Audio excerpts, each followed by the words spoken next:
여러분 안녕하십니까. 오늘도 정치권 뉴스가 많은데요. 내일 국민의힘에 앞서서 먼저 오늘 민주당의 교섭단체 대표 이재명 대표 연설이 있었고요. 대통령 탄핵 심판 관련한 공방도 이어지고 있습니다. 양당의 입장을 대변하는 법조인 두 분과 함께 오늘 상황 짚어보겠습니다. 두 분 어서 오세요. 반갑습니다. 안녕하세요. 네, 오늘 오전에 이재명 대표가 연설을 했는데요. 여러 가지 메시지를 내놨는데 우선 헌법재판소의 심판이 본격화되고 탄핵 정국이 이어지는 상황에서 대통령의 비상계엄 조치를 다시 한번 강하게 비판했습니다.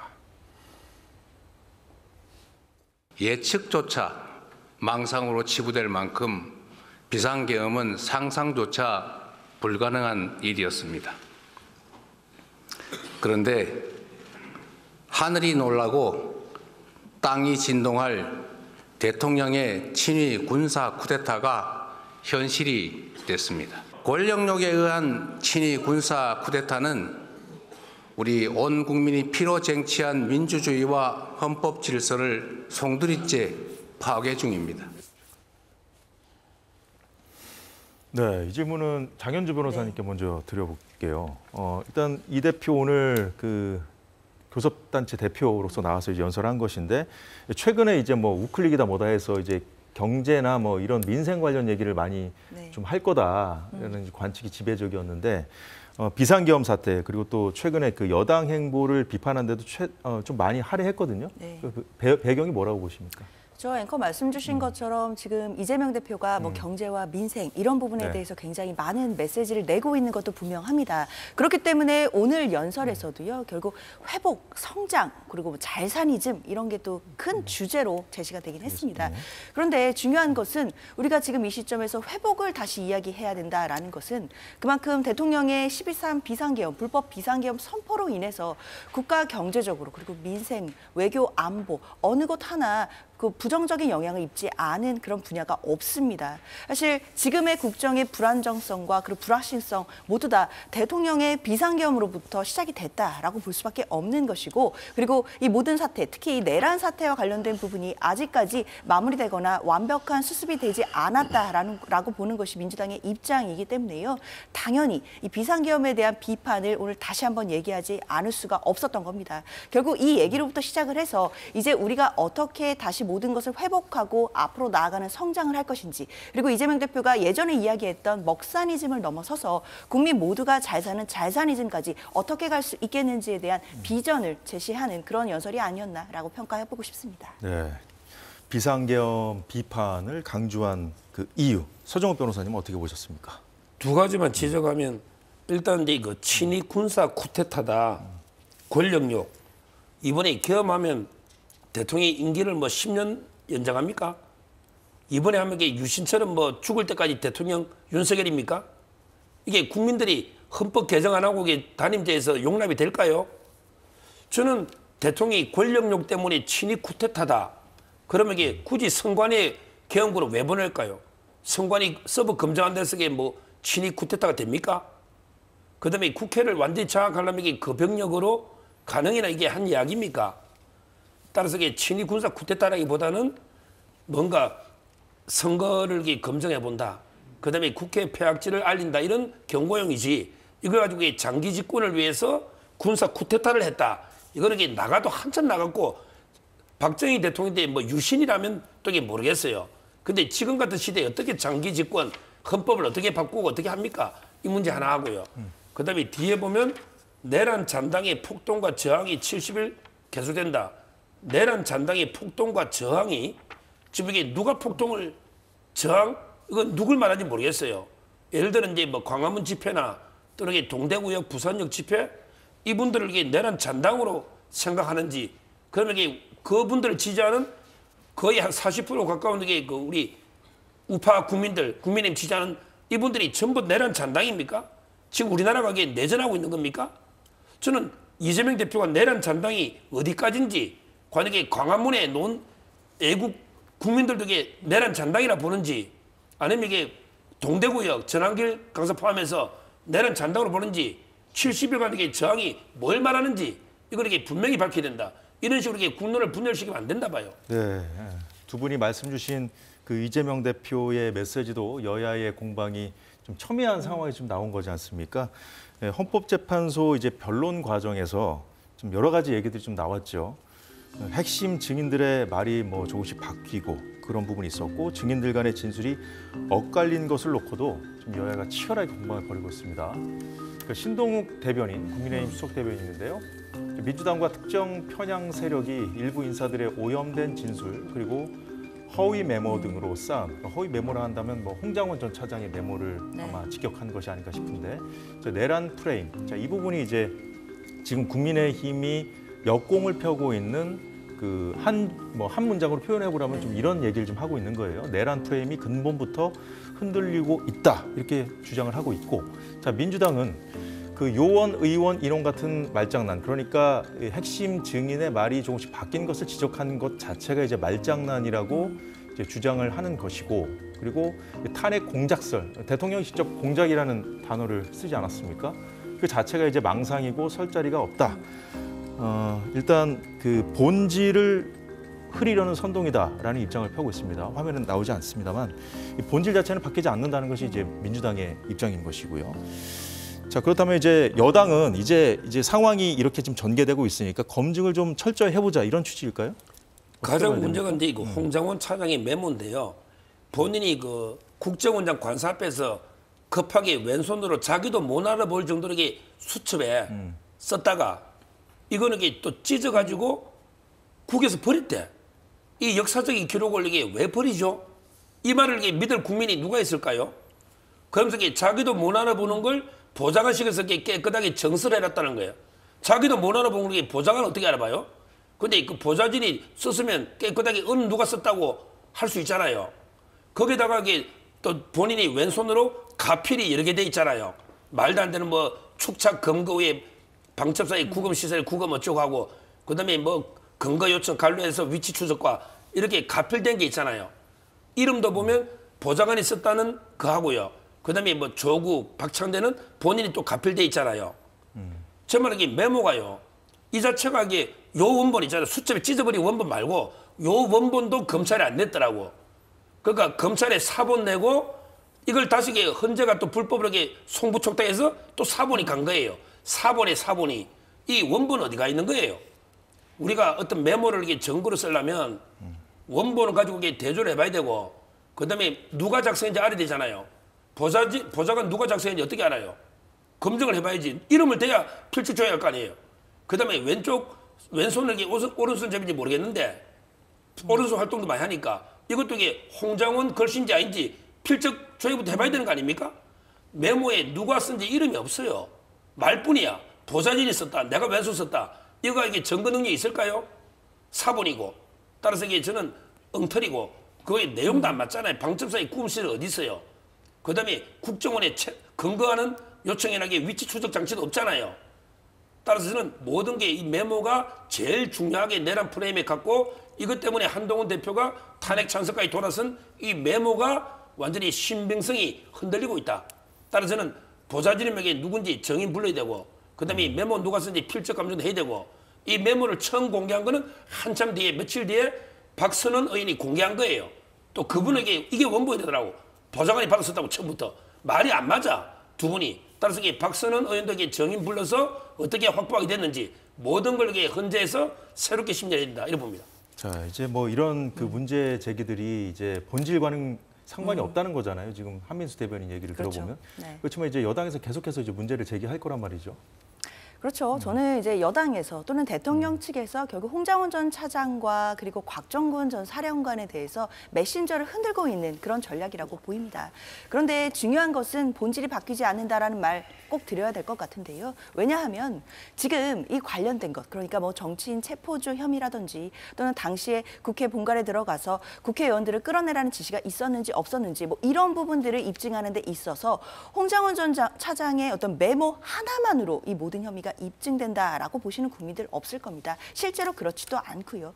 관련해서 여인영 방청사령관의 뭐 그 밑에 방첩사 요원들이라든지 그 중간 간부들의 진술들도 분명히 존재했던 것이고, 그렇기 때문에 관련자들의 공소장에는 이런 비슷한 취지의 이야기들이 들어가 있습니다. 그렇다면 지금 대통령 측이 그 홍장원 차장의 메모를 지금 문제 삼고 있지만 이 메모가 사실은 문제가 없다고 저는 보지만 이 문제가 메모에 문제가 있다고선 치더라도 메모가 아니어도 사실상 증거가 이른바 차고 넘치는 상황이 아니겠느냐라는 생각이 듭니다. 그렇기 때문에 홍장원 차장의 메시지나 뭐 메모를 흔들거나 또는 곽종근 전 사령관의 이야기들을 흔드는 내용들, 뭐 진술이 바뀌고 있다 이렇게 문제 제기를 하고 있지만 결국 본질적인 부분, 대통령의 비상계엄 선포 시점에 결국 우리나라는 전시기타, 사변기타 이에 준하는 비상사태가 아니었기 때문에 헌법에 반하는 비상계엄이 있었다. 이 부분만큼은 명확하고요. 그렇다면 12상 비상계엄이 불법이고 위헌적이었다라고 한다면 헌법재판소로서는 위헌인지 아닌지 이 부분에 집중해서 판단하면 될 것이라고 생각합니다. 예, 자 그럼에도 불구하고요. 자 윤상현 의원 등의 경우에는 민주당의 뭐 내란 공작이다라는 주장을 지금 펴고 있고 또 홍장원 전 차장 그리고 또 민주당 김병주, 박선원 의원 등을 고발해야 한다는 그런 주장까지 펴고 있거든요. 자, 그러니까 이제 지금 말씀하신 대로 공소장에는 또 다른 사람들의 진술도 있고 검찰이 이제 그렇죠. 다른 사람 진술도 다 포함되어 있다는 거 아닙니까? 지금 국민의힘에서 문제 제기하는 그런 그 핵심적인 인물들 외에도 그렇죠. 자 그렇다면은 그 공소장 내용이 맞는지 안 맞는지 좀 들여다봐야 되는 거 아니냐 내지는 그리고 또 지금 말씀하신 대로 지금 이 배치되는 것들이 있는데 이제 헌법재판소에서 그런 부분들도 좀 따져봐야 어떤 결과가 나오든 승복하지 않겠느냐 뭐 이런 생각을 갖고 있는 걸로 보입니다. 지금 이런 식으로 계속 문제 제기를 하는 것을 보면 그렇죠. 어떻게 대응해야 된다고 보십니까? 아무래도 대통령 측에서는 이런 부분을 계속해서 문제 삼으면서 예.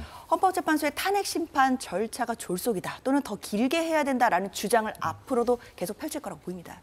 그런데 중요한 것은 지금 탄핵 심판 절차는 형사 재판이 아니거든요. 물론 형사 재판과 관련된 부분의 규정들을 준용할 수는 있지만 동일한 절차가 아니기 때문에 헌법재판소에서는 당연히 재량권이 발동을 하고요. 그리고 탄핵 심판 절차 같은 경우에는 신속하게 마무리를 짓는 것도 중대한 이익이기 때문에 이 부분도 재판관들이 고려를 할 것이라고 보입니다. 따라서 대통령 측에서는 마치 지금 탄핵 심판정을 형사소송의 재판정처럼 증인들의 신문도 좀 더 정교하게 봐야 되고 신문도 더 정교하게 이루어져야 된다라고는 하고는 있지만 이런 부분들이 재판관에게 받아들여질 가능성은 저는 높지 않다라고 보이고요. 지금 국민의힘에서도 계속해서 뭐 민주당 김병주 의원이나 박선원 의원에 대해서 뭐 회유 의혹이나 이런 부분들을 계속해서 문제 삼는 것 같은데요. 마찬가지로 민주당에서도 김용현 전 장관 측의 변호인이 사실상 뭐 이진우 사령관이나 여인영 사령관을 접견했다 이런 얘기들이 지금 나오고 있고 특히 곽종근 전 사령관도 접견하려고 했지만 불발됐다라는 부분들이 나오고 있거든요. 마찬가지로 회유 의혹들이 지금 같이 제기될 수 있는 부분이 있기 때문에 이런 부분들은 좀 서로 자제해야 되는 거 아닌가 생각됩니다. 예, 서정훈 변호사님. 지금 이제 그 탄핵 재판은 헌법 재판 중에 탄핵 재판은 형사소송 절차를 준용해야 된다 분명히 돼 있고요. 그런데 헌재가요 뭐냐면 수사 기록을 가지고 윤 대통령 측에서 이제 부동의하는 것도 검사의 수사 기록을 가지고 우리는 증거 능력 인정에 쓰겠다고 하는데 이거는 명백하게 불법입니다. 2020년에 형소법이 개정돼 가지고 이제 검사가 작성한 조서도 경찰하고 똑같아요. 따라서 이게 증거로 못 쓰는 거예요. 이번에 우리 홍장원 그다음에 곽종근 나와 보니까 이진우 수방사단이 마찬가지지만 검찰에서 한 말하고 이게 많이 다르잖아요. 이거는 대통령이 반대 신문을 통해서 예. 실체 진실을 발견해 나가는 과정이에요. 그냥 검찰 기록과 했으면 이 재판할 필요도 없어요. 그냥 파면하면 되지. 이 재판 말로 합니까? 진실을 발견해서 직접 이게 불러서 대통령실도 질문을 좀 하고 반박할 수 있는 기회를 주려고 재판하잖아요. 근데 군사령관 몇 명만 부르고 밑에 뭐 나머지 뭐 수사대장이나 밑에 참모들은 그냥 검찰 기록으로 다 할 것 같으면 이 재판 할 필요 없다니까. 이게 답이 정해져 있는 재판이에요. 왜? 공소를 다 제기하고 검찰이 다 초기에 불러서 이게 어떤 분위기인지 모르겠는데 다 진술이 돼 있잖아요. 그러니까 제 말 헌법재판 심판을 왜 하느냐 말이에요. 그냥 수사 기록 가지고 다 재판하면 그대로 파면하라니까? 파면하면 되잖아요. 근데 아무도 승복 안 하죠. 제 말은 이게 우리가 홍장훈도 불러보니까 말이 바뀌죠. 이진우 수방사도 바뀌고 곽종근도 이게 바뀌잖아요. 그러면 이게 다른 사람들에게 불러서 절차를 준수해야 되는데 형소법이 분명히 개정이 됐고 그럼에도 불구하고 현재는 수사 기록을 한다. 초창기에 광란에 칼춤이 출 때 그때 군인들이 얼마나 놀랐겠어요. 그러다 보면 이게 해유도 있고 또 우리 박범계 의원처럼 이게 공익신고자 시켜줄게. 이렇게 두 명한테 하기도 했잖아요. 707 단장하고. 이런 게 여러 가지 오염이 될 수 있잖아요.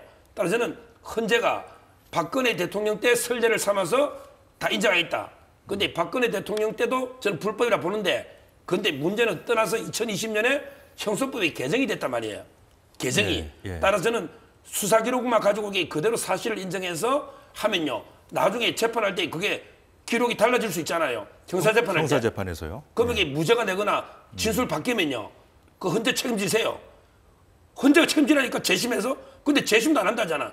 국민들이 가만히 두겠냐고 헌재를. 얘들은 헌재가 수사 기록 가지고 이렇게 판결을 해가 탄핵했어요. 근데 나중에 그 사람의 불법 정보가 진술이 번복되거나 위증이 드러나 버렸어요. 그 책임은 헌재가 지시라니까. 그런데 지금 헌재에서 하고 있는 탄핵 심판 절차와 그리고 형사 재판에서 내란죄인지 여부를 따지는 것은 전혀 별개의 절차입니다. 그러니까 지금 말씀 주신 것은 형사 재판에서 내란죄 혐의가 있는지 없는지, 그러니까 내란 수괴에 해당하는지, 내란 중요 임무 종사자에 해당하는지 유무죄를 따질 때 이야기들인 것이고요. 헌법재판소에서 탄핵 심판은 조금 다른 관점에서 봐야 됩니다. 결국 대통령이 12월 3일에 내렸던 비상계엄이 헌법에 위배한다는지 이 부분을 가장 중점적으로 보는 것이거든요. 그렇기 때문에 지금 형사소송과 관련된 규정들이 모두 동일하게 준용되기는 어려운 부분들이 있는 것이고, 결국 비상계엄을 선포할 만한 요건이 헌법상 맞았던 것인지 또는 절차적인 요건을 지켰던 것인지, 만약에 이 부분을 위반했다면 이 위헌적인 부분들이 중대한 위반인 것인지, 이런 부분을 따지는 것이 헌법재판소의 어떤 그 탄핵 심판 중에 가장 중요한 요소이기 때문에 이것을 형사소송의 형사재판과 직접적으로 비교하기는 어렵다고 생각이 들고, 그렇기 때문에 재판관들이 탄핵 심판의 성질에 맞게 이런 부분에 대해서 제대로 진행을 하고 있다고 저는 생각합니다. 제 말은요, 그게 아니고요. 제가 그 형사에서 내란죄가 무죄가 나오면 책임지라 이 말이 아니고요. 예를 들어 방첩사에 뭐 수사대장이 김대우가 있잖아요. 근데 원래 정인 채택 신청했다가 철회했거든요. 그럼 수사 기록을 가지고 오면 이게 뭐 체포구금 이런 이야기 나오잖아요. 오늘 MBC가 보도한 것처럼. 그러니까 제 말은 그 김대우 방첩사의 수사대장의 수사 기록 가지고 사실 인정을 했는데, 근데 김대우 이분이 법원 넣어가지고 그때 나게 검사가 회유해가지고 이렇게 허위 자백했는데 이게 아닙니다. 이렇게 팩트가 바뀔 때 그 책임을 헌재가 지라 이 말입니다. 자, 예, 알겠습니다. 자, 계속 이어가도록 하죠. 자, 이재명 대표가 오늘 연설에서 이런 주장도 했습니다. 아까 뭐 서정우 변호사님이 일부 좀 말씀을 하셨습니다만, 그 내란 잔당이라는 표현이 등장을 했고, 이 폭동과 저항이 계속되면서 대한민국의 성취가 일거에 물거품이 될 처지에 놓였다, 이런 발언도 했는데, 이 탄핵 반대 움직임에 대한 이 견제로 해석되고 있거든요. 이 부분 좀 들어보고 좀 짚어보도록 하겠습니다.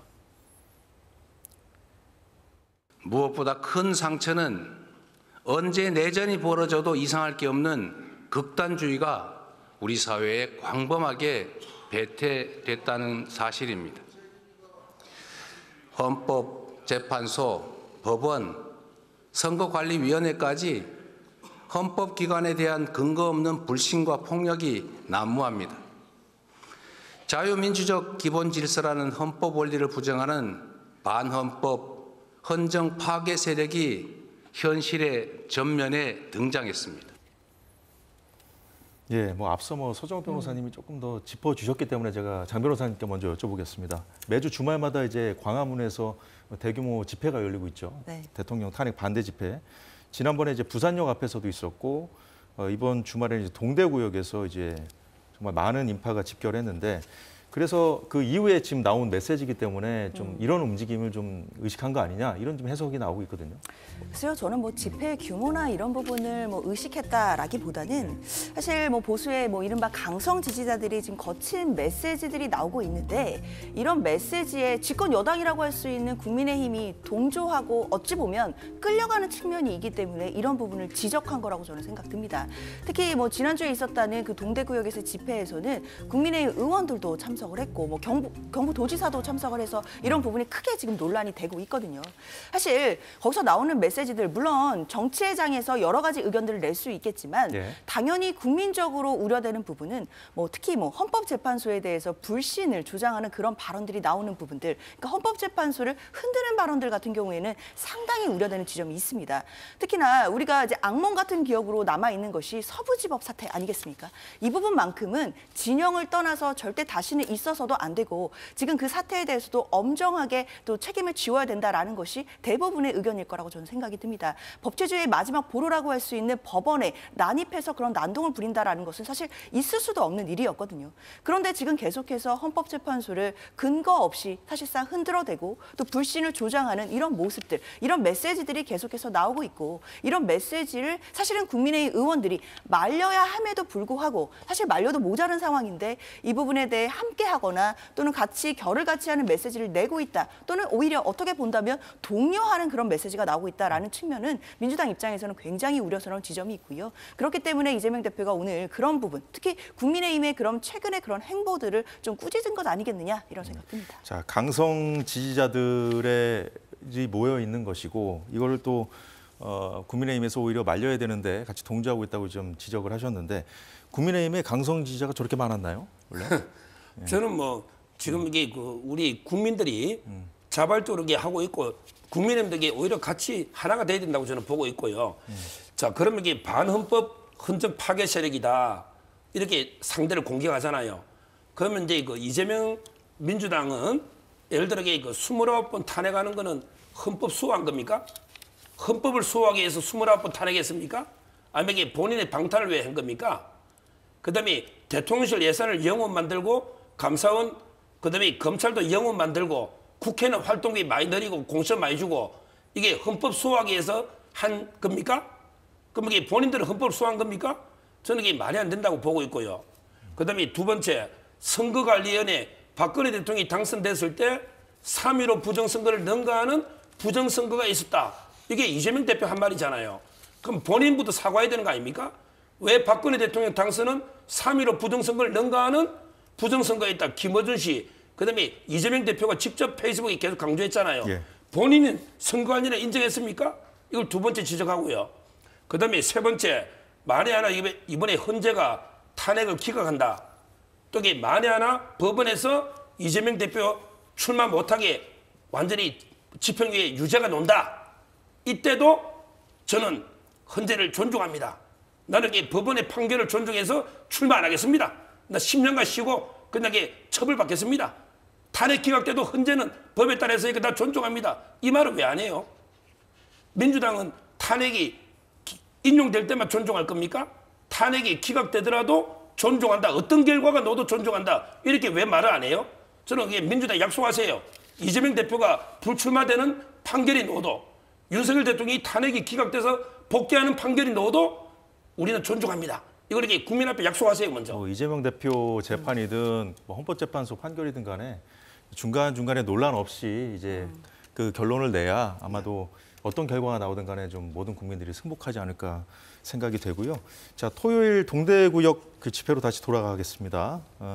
아까 말씀 주신 대로 국민의힘 일부 의원들이 이제 참석한 것을 두고도 이제 민주당이 굉장히 비판적으로 좀 나왔거든요. 지난번 부산역 집회 때도 그랬는데, 자, 이 관련 영상 잠시 보고 이 부분 짚어보겠습니다. 국민의힘 의원들께서 자꾸 극우 집회 현장에 가시고 우리 당도 똘똘 뭉쳐달라는 그게 무슨 말이겠습니까? 정말 극소수에 불과한 극우 생각을 가지신 분들을 선동하기 위한 거 아닙니까? 아직까지 대부분의 언론의 프레임들이 적어도 수만 명의 그 시민들이 참여하는 집회를 뭐 예를 들면 아주 특정한 우리 그 이념성을 가지고 있는 뭐 극렬 지지자라든지 뭐 극우 지지자 이건 굉장히 모욕적인 표현입니다. 예, 뭐 신동욱 대변인 같은 경우에는 뭐 국민의힘 입장이기도 합니다만 좀 언론 보도에 대해서 좀 불만이 많은데 일단 그걸 짚어보기에 앞서서 한민수 대변인이 쓴 표현, 앞서 뭐 장 변호사님께서는 뭐 강성 지지자 이 정도로 표현하셨는데 이건 뭐 어떤 진영을 불문하고서요, 상대 진영의 어떤 지지자들 내지는 지금 이 탄핵 관련된 그 여론이 이제 분화되는 것이 진영 대 진영의 문제인지 모르겠습니다만 일단 그 상대편을 향해서 뭐 극우라든가 극좌라 같은 표현 같은 건 조금 자제해야 되는 거 아닌가요? 뭐 그런 측면도 분명히 있어 보입니다. 그리고 이제 저기에 모이신 모든 분들이 뭐 사실 같은 이해관계, 그러니까 뭐 윤석열 대통령을 뭐 지지하거나 또는 뭐 이른바 뭐 극우적인 뭐 그런 생각이나 그런 메시지에 동조를 하는 사람들이다라고 보기는 또 어려울 겁니다. 그런 일반화는 어려울지 모르겠지만 아마 각자 또 복합적인 또 복잡한 이해관계와 또 복잡한 의견들 속에서 함께 모여진 그런 집회라는 그런 측면도 분명히 있어 보이기는 하는데요. 중요한 것은 이런 탄핵 반대 집회가 앞으로 그 추세나 그런 세가 더 커질 가능성이 저는 있다고도 보입니다. 근데 이것이 반드시 그냥 탄핵 반대 여론이 더 크고 탄핵 찬성의 여론이 적기 때문이다, 이렇게 보기는 좀 어려울 것 같고요. 지금 상황 자체가 결국에는 탄핵 심판 절차가 어쩌면 지금 막바지로 가는 중이고 뭐 2월 안에는 변론이 종결되고 3월 정도에는 선고가 나지 않겠느냐라는 분석들이 많이 나오고 있는 상황이기 때문에 아무래도 보수 진영에서는 이 위기감에서 좀 더 이 집회에서 결집하고 여론전을 펼치는 이런 모양새가 나올 수 있기 때문에 앞으로 이 집회의 추세는 늘어날 수 있겠다는 생각은 들거든요.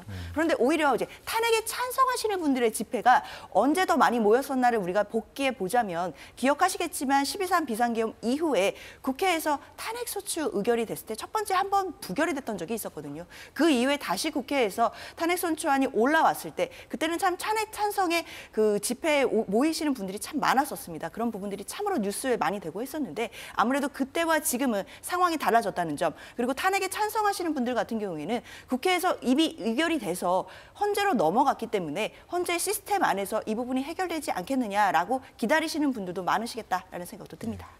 그런데 그 보수적으로 잡은 경찰도요, 동대구역에 52,000, 그다음에 광화문에 35,000, 여의도에 2,500 많아요. 근데 이거는 보수적으로 잡은 건데, 그럼 이 많은 국민이 전부 이게 거구냐, 또 이렇게 탄핵을 반대하는 윤 대통령 지지하는 분이 다 거구냐, 이거는 이게 상당히 문제가 있고, 이렇게 많은 국민을 거구로 돌린다, 또 이렇게 내란 방조 세력으로 돌린다, 이거는 문제가 있고요. 자, 이게 만약에 거구라면요, 탄핵 반대가 거구면 탄핵을 하자는 것도 이게 극자잖아요. 그 논리라면 탄핵이 반대가 거구면 탄핵 찬성은 극자파예요. 근데 문제는 국민의힘은 참여만 했어요. 연설도 못했어요. 이철우 도의사는 애국가만 부르고 내려오고 홍준표 시장은 부임만 왔어요. 근데 국민의힘은 참여만 했어요. 근데 민주당은 이재명 대표는 왜 극자 집회에 참가를 독려를 했어요. 본인 계양구에 동료연기 놓잖아요. 물론 제명인의 마을에는 뭐 다른 사람이 올렸다고 하니까 그런 게 빼더라도 제 말은 이거 극우라면, 그러면 이게 탄핵 반대가 극우라면 찬성은 극자다. 근데 국민의힘은 소극적으로 참여만 했는데 민주당은 탄핵 찬성 집회에 참여해라 이렇게 독려를 하고 총동원령을 내리잖아요. 이거는 이게 잘한 겁니까? 오히려 시민 두야지. 민주당은 총동원령 독려까지 하고 국민의힘은 소극적으로 참여했는데 이걸 비판한다? 뭐 묻은 걸 비판하는 겁니다. 네, 그리고 이제 신동욱 대변인이 지적했던 그 탄핵 찬반 집회를 다루는 그 언론의 보도는 어떻게 보고 계십니까?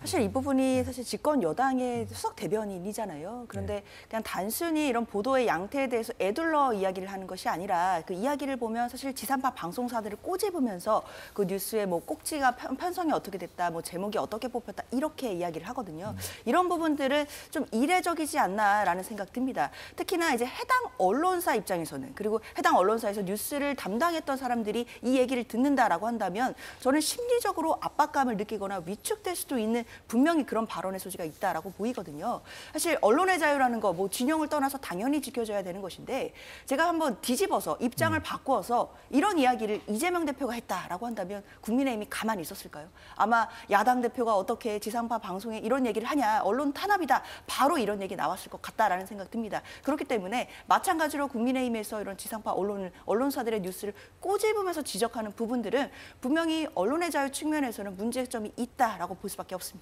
예. 근데 요즘요, 경찰 추산만 보더라도 그 탄핵 반대는요 52,000에 35,000이에요. 근데 탄핵 찬성은 5,000에서 9,000이에요. 그렇잖아요. 경찰 추산만 봐도 이게 전국 보면 10배 가까이 차이 나요. 그러면 이게 방송도 10배 분량으로 탄핵 반대를 10배 분량을 해주는 게 공정하죠. 근데요, 어떤 방송은 아예 탄핵 찬성만 방송을 해. 또 이게 어떤 방송, 그나마 이게 공정한 방송은 똑같이 방송을 해. 근데 이게 맞을까요? 옛날에 촛불할 때 보니까 예를 들어 이게 우파 쪽에 10,000명에 저쪽 10만 명 오면 거의 촛불만 보도했잖아요. 우리 박근혜 대통령 때는 하루 종일 촛불만 방송했지 않습니까? 그때도 태극기 반대 세력 많았거든요. 이게 언론이 왜 이러냐 말이에요. 최단에게 국민의 여론이 참여가 여기가 10배 많으면 10배까지는 아니더라도 이게 2~3배는 더 보도해야 되는데 진짜 공정한 언론은 반반. 대부분 이게 아직도 제가 한남도 가보니까 이쪽은 몇 명 안 되는데 그것만 보도하는 방송도 있어요. 언론이 정찰이 됩니다. 제가 짧게만 말씀드리면 그런 거를 판단하는 게 언론의 자유인 거죠. 그걸 어떻게 보도할지 편집을 어떻게 할지 이런 부분들도 언론이 알아서 하는 일인데 이 부분에 대해서 뭐 비판할 수 있고 뭐 보시는 시청자분들께서 왜 저러냐라고 말씀하실 수는 있지만 집권 여당의 수석 대변인이 뉴스 하나하나를 또는 방송사 하나하나를 꼬집으면서 이야기하는 부분은 부적절한 측면 분명히 있다라고 볼 수밖에 서정우 없습니다. 변호사님 말씀은 일단 상반된 상황이 두 개가 벌어질 때 그 규모가 좀 현저히 차이가 있다. 이랬을 때는 어떤 정치인이든 언론인이든 그 관점에 따라서 보여주기보다는 있는 사실 그대로 객관적으로 좀 중립적으로 보여주는 게 어떻냐 뭐 이런 문제의식 좀 갖고 있는 것 같아요. 네, 시간상 다음 주제로 넘어가도록 하겠습니다.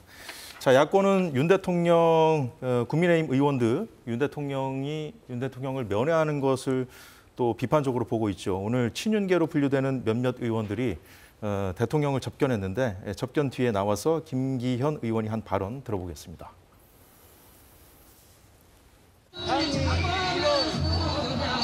자유수호, 주권, 회복, 의식과 운동을 진정성 있게 뒷받침해주면 국민들의 사랑을 받지 않겠다고 생각한다는 말씀도 있었습니다. 대통령께서 이번 비상계엄을 선포한 것은 나라가 여러 가지 위기에 있겠다는 대통령의 판단에 기해서 이루어진 것이라고 하는 말씀을 주셨고. 네, 뭐 지지자들 때문에 좀 잘 안 들리는데 자막으로 좀 보셨죠? 하여튼, 예. 결국은 이제 그 당시에 이제 아까 전에 저희가 이제 헌법재판소 변론 과정에서 나왔던 여러 가지 공방이나 이런 부분들 민주당은 그런 것들이 본질과는 거리가 좀 있다. 결국은 이제 비상계엄 당시에 대통령이 군대를 국회로 보는 것 자체가 이제 위헌 요소가 있다. 이렇게 지금 지적을 하고 있는 상황이고요. 그 상황에서 계엄 사유가 정당했다는 입장을 지금 피력하고 있는 거거든요. 대통령은. 대통령은 이제 어디 있든지 정치를 하는 자리입니다. 아직 현직 대통령이고요. 저는 옥중 정치가 그게 나쁜 게 아니라 봐요. 옥중에서도 이게 지금 현재 대통령 입장에서는 이제 어차피 종북 좌파 반국가 세력과 싸우고 있다. 이런 사명감이 있기 때문에 뭐 여러 명이 면해서 이렇게 계엄의 정당성을 호소하는 거 저는 이게 당연하다. 이렇게 보고요. 예. 이걸 가지고 이게 민주당 의원들이요. 계속 왜 면회 가느냐. 이렇게 비판하잖아요. 근데 저는요. 제가 약속합니다. 저는 아마 이재명 대표도 곧 구속될 수 있어요. 위정교사도 우리나라 한 40% 구속되거든요. 대북 송금돼 있고요. 대장동 많잖아요. 저는 이재명 대표 구속될 수도 있는데 구속되면요. 민주당 의원들 면회 가면 저는 박수 쳐줄게요. 왜냐하면 이게 의리가 있잖아요. 이재명 대표 구속돼가 이제 출마 못하니까 야 우리 이재명 버리고 다른 사람으로 대안 가야 돼. 우리 권력 잡으려면 이렇게 헌시장처럼 버리는 것보다 그래도 이재명 대표 구속은 되고 온갖 범죄로 됐지만 의리가 있지. 우리 인간관계 있으니까 난 면회 갈게. 가라니까 친명들 저는 박수 치줍니다. 그거 왜 면회 가는 걸 비판합니까? 뭐 인간관계 말씀 주셨습니다만 그 의원들은 그 지지율이나 여론을 더 따라가지 않습니까? 그렇죠. 일단 뭐 인간적인 측면에서 면회를 갔다라는 취지로 들리기는 하는데요. 그렇다면 박근혜 전 대통령이 예전에 탄핵당하고 구속됐을 때는 이런 비슷한 움직임이 아니었던 걸로 제가 기억하거든요. 그때는 뭐 인간적인 의리나 뭐 그런 도가 없었습니까? 그건 아닐 것이고 결국 국민들의 눈에 보이는 국민의힘 의원들의 모습은 좀 정치적인 계산이 깔려 있는 것 아니겠느냐 이렇게 판단할 수밖에 없을 것 같습니다. 지금 그러니까 대통령에 대해서 뭔가 좀 여론이 바뀌는 것 아니냐라는 판단 하고 있는 것으로 보이고 그렇기 때문에 뭐 접견도 가고 뭐 때로는 뭐 그런 집회 현장에도 가고 이런 모습으로 보이기는 하는데요. 중요한 것은 이런 한 장면 한 장면을 모두 국민들이 기억하신다는 겁니다. 결국 3월 정도에 이 탄핵 심판이 어쨌든 결론이 날 것이고 그 결과가 어떻게 나오든지 간에 결과가 나오게 된다라고 한다면 국민의힘이 대통령과의 관계를 어떻게 설정해야 할지 시험대에 오르는 순간이 분명히 올 수밖에 없다고 생각합니다. 그때 관계 설정을 제대로 하기 위해서는 대표는 너무 멀리 가면 안 되지 않겠나라는 생각이 들고 지금 돌아올 수 없는 탄핵의 강, 예전에 나왔던 그 탄핵의 강을 다시 건널 수도 있겠다라는 우려도 분명히 듭니다. 예, 이재명 대표의 교섭단체 대표 연설에서 나온 메시지들 모두가 여야 간 공방거리이고 또 쟁점 사안이기 때문에 하나하나 저희가 짚어보고 있는데요. 비상계엄 외에도 최근 이재명 대표가 이 보수 정당에서 주로 내놨던 그런 어젠다들 관련해서 목소리를 내왔죠. 오늘도 성장을 강조했는데 국민의힘 바로 또 반응을 내놨습니다.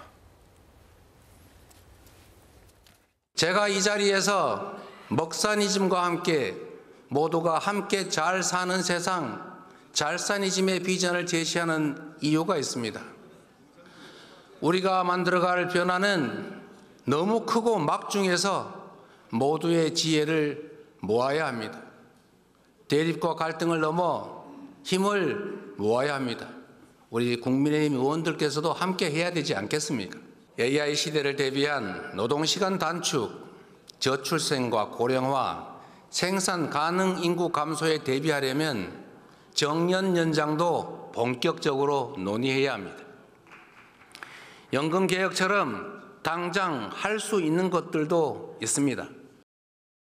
오늘 발표한 대로만 해주면은 우리는 환영을 하지만은 이 자체가 정말 말이 아닌 행동으로 좀 실천되기를 바라는 바입니다. 잘사니즘 이거는 어떻게 보면 뻥사니즘이라고 저는 이렇게 표현을 하고 싶습니다.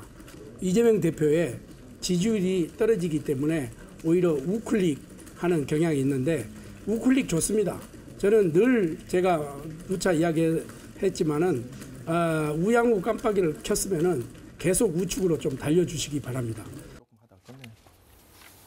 네, 두 분 이 상황은 어떻게 보고 계십니까? 장현주 변호사님.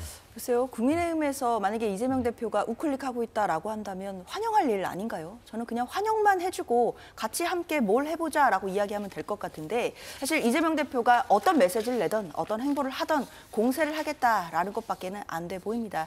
저는 작년 총선에 나왔던 2조 심판론이 떠오르는데요. 결국 이제 이재명 대표를 향해서도 앞으로도 정치 공세를 계속해서 더 심하게 거세게 하겠다라는 것으로 보이는데 저는 이제 뭐 이재명 대표가 이런 뭐 국민의힘의 공세에 대해서 일일이 대응할 필요 없이 본인이 갖고 있는 어떤 실용주의 노선에 따라서 그리고 국민들을 위해서 정책을 펴면 될 일이다 이렇게 생각합니다. 예, 서정훈 변호사님. 저는 한 단어로 구밀복금, 구밀 입에는요 꿀을 발라가지고 이게 뭐 잘사니즘, 먹사니즘, 흑묘병묘 어쩌고 저쩌고 이게 입에는 꿀을 발라서 이게 국민을 현혹하고요.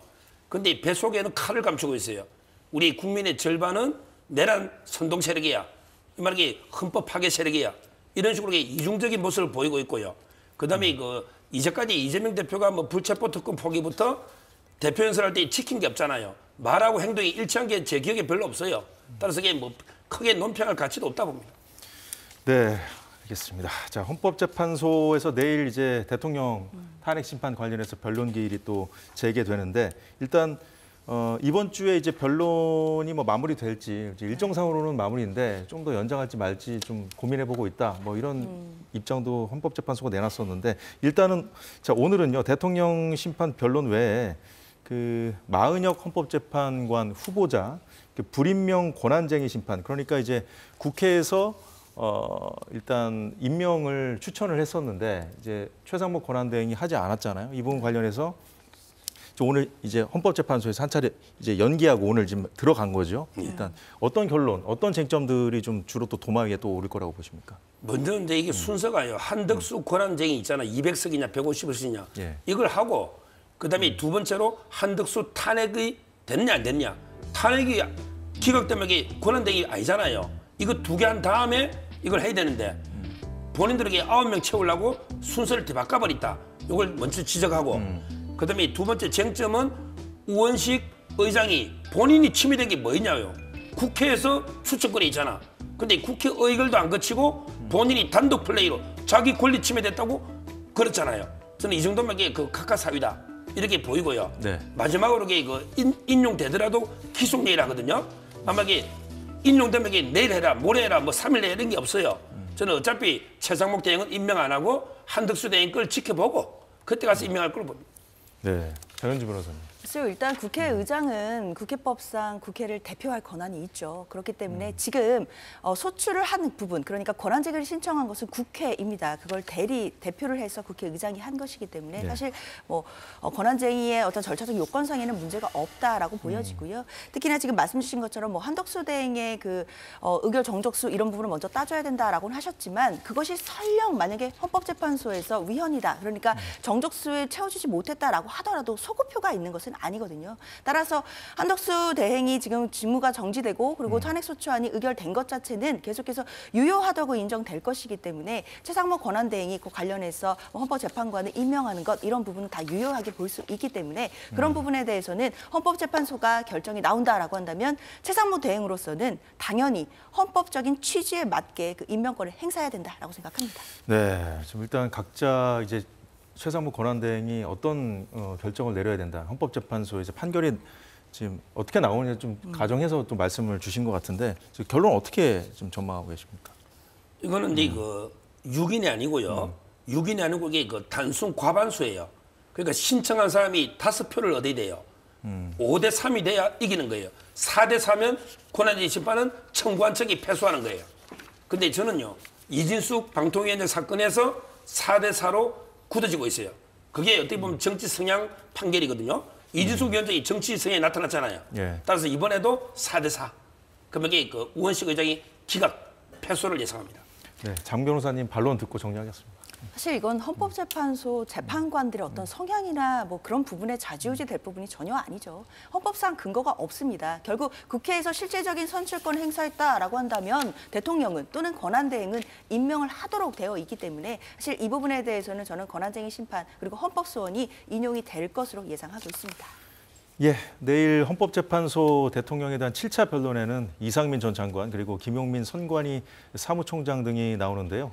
내일 또 자세히 짚어드리기로 하고 오늘 상황은 여기까지 보겠습니다. 두 분 말씀 고맙습니다. 수고하셨습니다.